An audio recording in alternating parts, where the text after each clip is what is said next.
जवन खेतवा में करैले किसानी मितवा, तोहरे रानी से सुघर तो मोर कानी मितवा।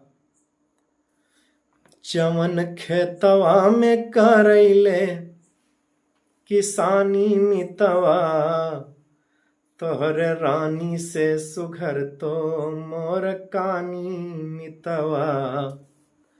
आधी राती उठी के करेला पेशवानिया, आधी राती उठी के करेला पेशवानिया।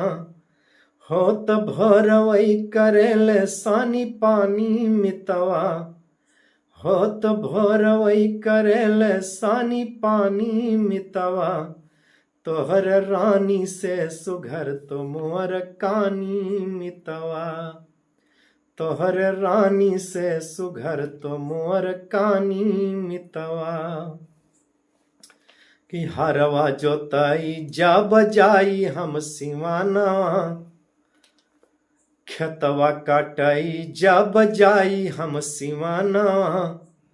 तो खेतवा लैके आवेल दाना पानी मितवा, खेतवा लैके आवेल दाना पानी मितवा।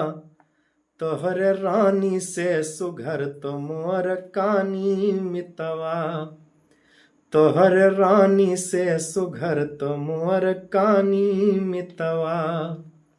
कि तोहर रानी के चाही मक्खन मलाई, तोहर रानी के चाही मक्खन मलाई। अरे हमार माठा पी पी चले ले उतानी मितवा, अरे हमार माठा पी पी चले ले उतानी मितवा। तोहर रानी से सुघर तो मोर कानी मितवा। कि तोहर रानी के चाही जूती सैंडल, तोहर रानी के चाही जूती सैंडल। अरे हमार नंगे पाँव चले हाली हाली मितवा, अरे हमार नंगे पाँव चले हाली हाली मितवा। तोहर रानी से सुघर तो मोर कानी मितवा, तोहर रानी से सुघर तो मोर कानी मितवा। कि तोहर रानी के चाही सुरमायो संडल, तोहर रानी के चाही सुरमायो संडल।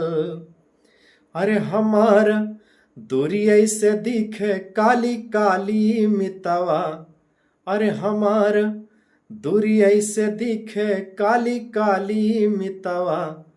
तोहर रानी से सुघर तो मोर कानी मितवा।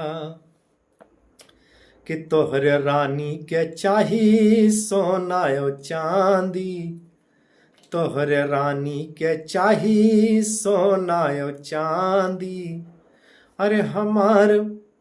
अरे हमार बाटी हमरे खातिर सोना चांदी मितवा, अरे हमार बाटी हमरे खातिर सोना चांदी मितवा। तोहर रानी से सुघर तो मोर कानी मितवा, तोहर रानी से सुघर तो मोर कानी मितवा। जवन खेतवा में करैले किसानी मितवा, जवन सथवा में करैले किसानी मितवा। तोहर रानी से सुघर तो मोर कानी मितवा।